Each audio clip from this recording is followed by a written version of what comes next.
dan e-bisnis.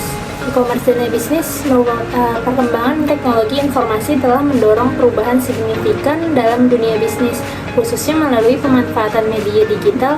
Dua konsep yang menjadi bagian dari transformasi ini adalah e-commerce dan e-bisnis. E-commerce ini merujuk pada aktivitas jual beli secara daring, sedangkan e-bisnis mencakup seluruh proses bisnis yang menggunakan teknologi digital. Keduanya memainkan peran penting dalam meningkatkan efisiensi operasional perusahaan, memperluas jangkauan pasar, serta mendukung pertumbuhan ekonomi digital di berbagai sektor. E-commerce adalah aktivitas jual beli barang dan jasa melalui internet. Proses ini tuh mencakup transaksi elektronik, mulai dari komunikasi hingga pembayaran dan distribusi. Didukung oleh kemajuan teknologi dan perubahan perilaku konsumen, e-commerce juga memungkinkan bisnis menjangkau lebih panjang dan lebih banyak pelanggan, menekankan biaya operasional dan meningkatkan penjualan secara signifikan. Yang kedua ada e-bisnis. E-bisnis adalah istilah yang mencakup seluruh aktivitas bisnis berbasis elektronik, termasuk e-commerce juga nih. Pada dasarnya e-bisnis ini mengacu pada pemanfaatan teknologi untuk mendukung berbagai fungsi bisnis, seperti pemasaran, penjualan, layanan, pelanggan, hingga manajemen rantai pasokan. Jika e-commerce fokus pada transaksi jual beli, maka e-bisnis mencakup keseluruhan proses operasional yang didukung oleh teknologi digital. Selanjutnya ada jenis-jenis e-commerce. Yang pertama yaitu business to business atau B2B, yaitu transaksi antara dua perusahaan atau pelaku bisnis. Contohnya distributor menjual barang ke toko grosir secara online. Yang kedua ada business to customer atau B2C, yaitu transaksi antara perusahaan dan konsumen akhir. Contohnya konsumen membeli baju dari toko online seperti Zalora dan Tokopedia. Yang ketiga ada customer to customer atau C2C, yaitu transaksi antara konsumen satu dengan konsumen lainnya melalui platform pihak ketiga. Contohnya seseorang menjual barang bekas lewat OLX, Facebook Marketplace, atau Shopee. Yang keempat ada customer to business atau C2B, yaitu konsumen menawarkan produk atau jasa kepada perusahaan. Contohnya freelancer menawarkan jasanya ke perusahaan melalui situs seperti Freelancer atau Fiverr. Yang kelima ada business to administration atau B2A, yaitu transaksi online antara perusahaan dan lembaga pemerintahan.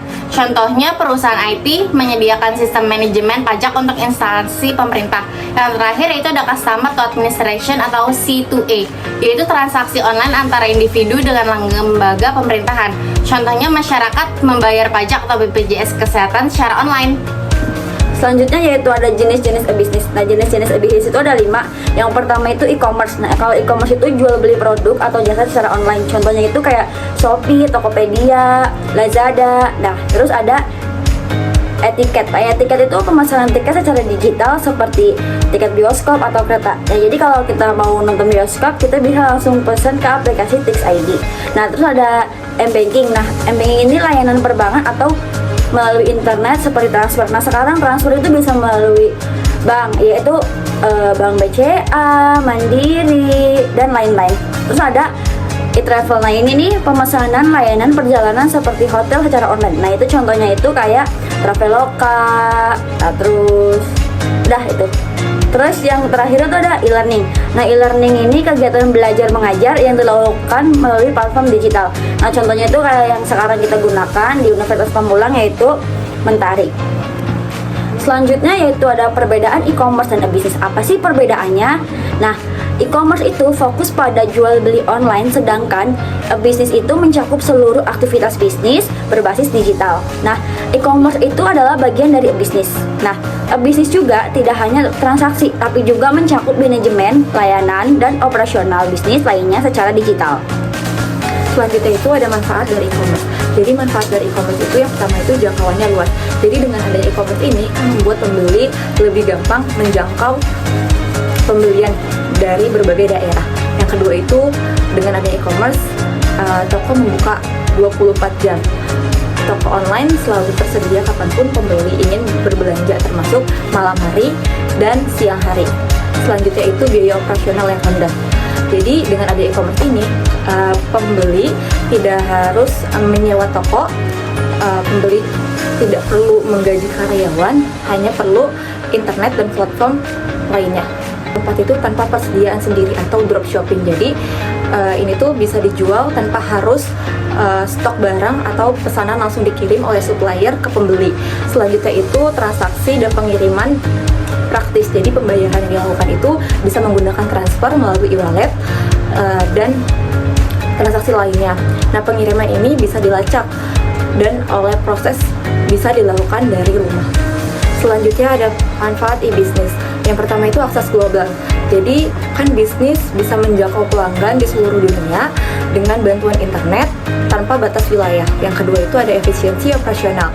Jadi banyak pekerjaan bisa dilakukan otomatis seperti pencatatan, pengiriman email, atau pengelolaan stok sehingga menghemat waktu dan biaya.